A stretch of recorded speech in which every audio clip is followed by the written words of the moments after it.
はい、こんにちは。ニューヨークファンクフィジョンの高田です。本日はですね、How to end back pain stiffness without taking painkiller or having a surgery っていうのを、そういったちょっと簡単なですね、ブロシュアというか簡単な ebook というかを作ってみたので、その紹介をしていきたいなと思ってですね。ですごくジェネラルな、インフォメーションになってます。腰痛ってね、ほとんど結構70%、80% の人がね、腰痛持ってたりとか、過去に、なったりとかしたことがあると言われてますけれども、腰痛っていうのも本当にいろんなタイプがあって、一つ一人の状況をちゃんとこうアセスメントして、調べていってあげないと、やっぱりこう勝手なことは言えないんですね。やっぱりこの人にはいいエクササイズだったりアドバイスが、他の人には逆にこう、ダメージにしてしまうとか逆に悪くしてしまうっていうことが多々あるので、アセスメントしなくて、言える範囲でこれちょっと常識というかある意味コモンセンスだけど、意外と、知らなかったりするので、そういった情報をちょっと集めて僕のなりに9個ぐらい、こんぐらいをちょっと、常識だけどちょっとやってみようよっていう感じで、まとめてみました。一つ目のルールですけど、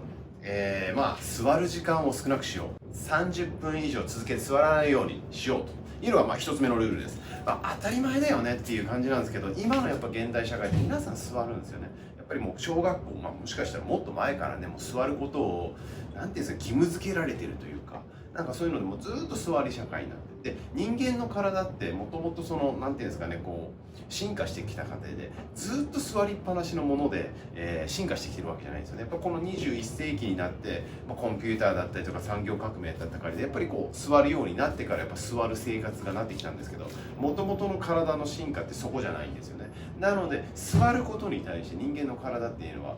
慣れてないです。単純に言うと座った時と立った時のこの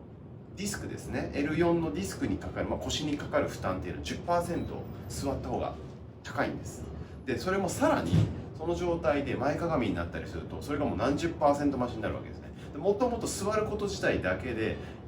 ローバック、背中に腰にかかる負担っていうのは立っている時よりも高いっていうことをまず覚えてほしい。なので会社とかでね、よく私の患者さんでも言うんですけど、いやもう10時間座ってますとか、やっぱりそれ自体がやっぱりすごい負担になるんですよね。なんでまず座ることを、極力避ける。で無理だと思うんですけどね、ずっと座らないでいてくださいっていうのは無理なんですけど、座るんであればもう30分刻みにちょっと立って背伸びしたりとか、ちょっと歩き回ったりとか、もうそんな簡単な努力でいいんですが、ちょっとずつですけどやっぱりこう大きな違いを生んでくるので、今から座るんだったら30分でタイマーかけて、立ったりちょっとストレッチしてまた座るみたいな、もうずっと座りっぱなしにならないという、そこを気をつけながら、まず生活してみてください。それが1つ目のルールです。2つ目のルール、これもね、さっきの座り続けないのというのと同じなんですけど、同じ体勢にずっと居続けないっていうのも、大切なことになります。っていうのはですね、我々の人間の体って、血液でこうね、栄養とか酸素とかを回して細胞がこう再生したりとか、栄養を取り入れたりしてるんですけども、決して心臓のパンプだけで全部に循環してるわけではないんですね。特に関節っていうのは血流がないんです。皆さんね、血流があるから何もしなくても全部体はねこう潤ってると思うんですけど、違います。関節は特に血管が走ってないので、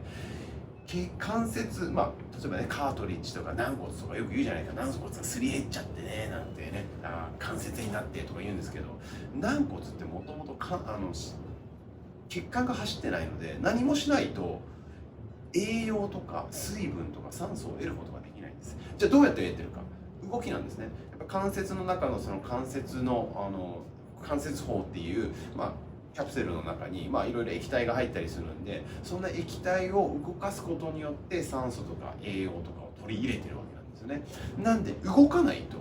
基本的には何も得られないんです。なんで例えばね、もうすごくこう損傷しました、リカバリーしたいってこうね、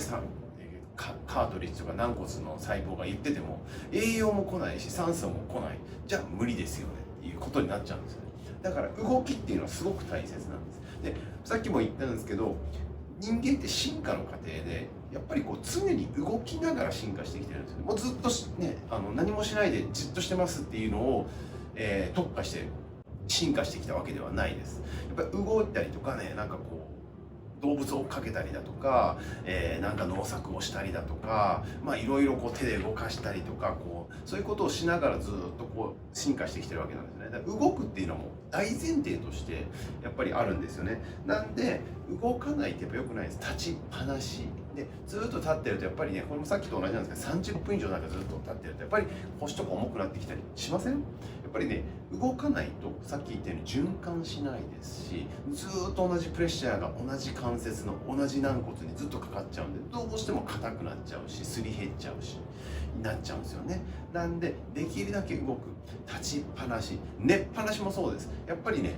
ずっと同じ体勢でずっとこうね寝てると、次の朝とかもなんか、うわすごい寝たけど腰重とかいう時ないですか？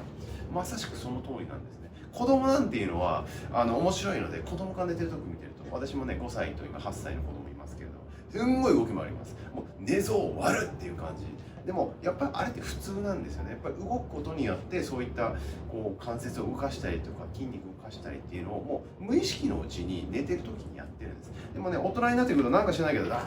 ね、もう全く動きませんみたいなっていう人いると思うんですよね。でそういう人に限って、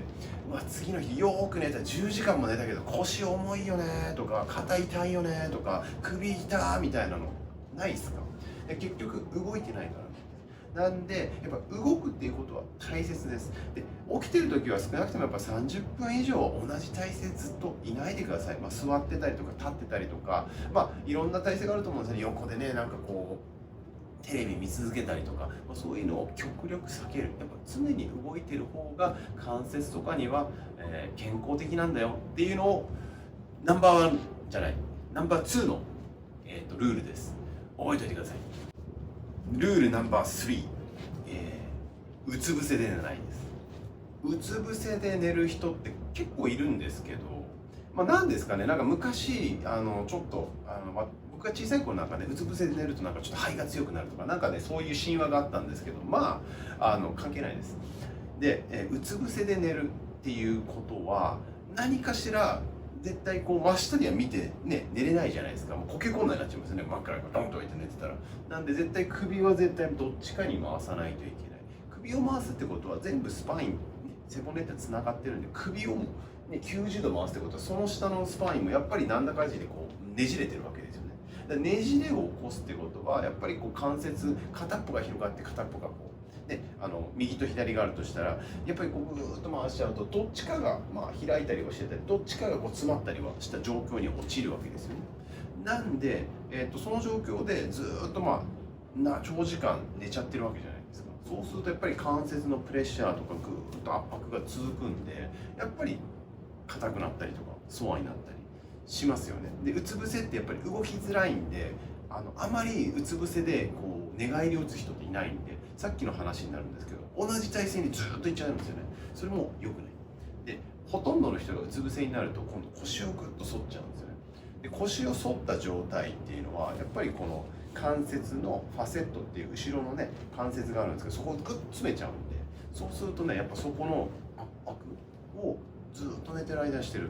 なんでやっぱりうつ伏せに寝る人ってね、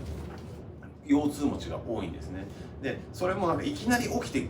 ぎっくり腰っていうことはないんですけど、長年でそういうふうに圧迫をかけたりとか血流の低下が、ずっと続いてですね、ずっとこれが蓄積されてくれば組織が弱くなってきたりとか筋肉が弱くなってきたりとかするんですよね。そうするとね、なんかいつも重いな腰がとかいう状況に陥るので、ルールナンバー3、うつ伏せで寝ないです。